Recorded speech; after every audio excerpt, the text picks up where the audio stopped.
The air hung heavy, thick with the memory of gunfire and the ghosts of Biafra's fallen. The year was 1970. The Nigerian Civil War had officially ended, but the land still bore the wounds of conflict. Villages lay in ruins, families fractured, and the dream of an independent Biafra seemingly extinguished. Yet beneath the surface of defeat, a spark of defiance still flickered. The spirit of Biafra, they whispered, could never truly be broken. It lived on in the hearts of its people. Markets, once bustling with life, were now hushed, the scent of freshly harvested yams replaced by the metallic tang of blood long dried. Mothers cradled skeletal children, their eyes hollowed by hunger. The war had taken its toll, leaving behind a canvas of devastation. But even amidst the wreckage, hope found ways to bloom. In hushed conversations, behind closed doors, the seeds of resistance were being sown anew.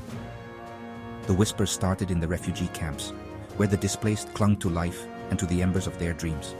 They spoke of a hidden king, a rightful heir smuggled out during the war's darkest hour, a beacon of hope in their time of despair. The whispers grew louder, spreading like wildfire through the ravaged countryside. They spoke of a secret gathering, a coronation to take place under the noses of their oppressors. The spirit of Biafra, they dared to believe, was far from extinguished. The old ways died hard, especially for the Igbo people of Biafra. Their traditions ran deep, rooted in a history that predated the arrival of the colonizers. The Eze, their king, was more than just a ruler. He was a symbol of their identity, their connection to the land, their ancestors. To crown a new Eze in the face of such devastation was a bold act, an act of defiance, an act of hope. The planning happened in secret. In the dead of night, under the watchful eyes of the stars, loyalists, their faces etched with the hardships they had endured, gathered in small groups. They moved like phantoms, their movements cloaked in secrecy. The weight of their mission rested heavily on their shoulders. To restore the Biafran monarchy was not merely a political act. It was a sacred duty. The whispers led them to an old church, its once pristine walls now scarred with bullet holes, a testament to the war's brutality. Inside, beneath the gaze of a chipped and faded Christ, they convened. Elders, their faces etched with wisdom and worry, spoke in hushed tones. They pored over faded maps and whispered the names of safe houses.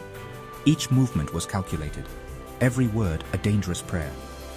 They knew that the eyes and ears of their oppressors were everywhere, but fear, they had learned, was a luxury they could no longer afford.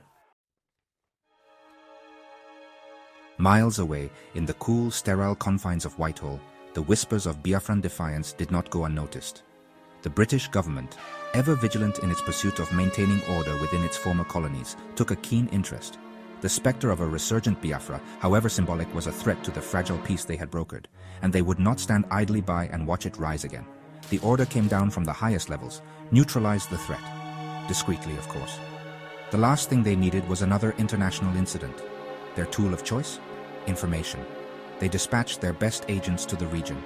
Men and women who moved in the shadows, their loyalties bought with promises of power and wealth. Their mission to infiltrate the Biafran movement, to identify their leaders, and to ensure that the coronation, if it happened at all, was nothing more than a hollow ceremony. These agents were masters of deception. They spoke the language, understood the customs, and could blend seamlessly into the crowded streets of Lagos or the quiet villages of the East. They cultivated their contacts carefully, bribing officials, seducing informants, and turning neighbor against neighbor. They were the unseen hand of empire, working tirelessly to maintain its grip on a land that yearned to break free.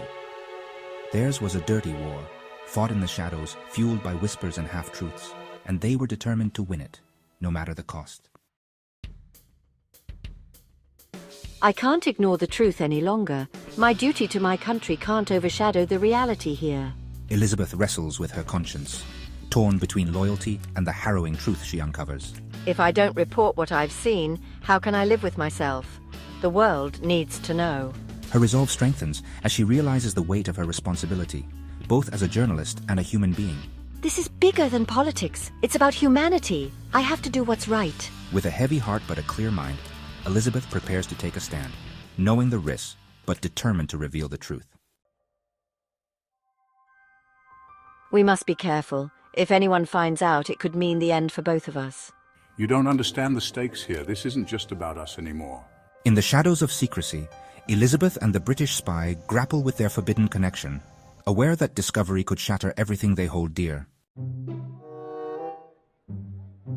I never wanted it to come to this, but the pressure was too much. I had no choice.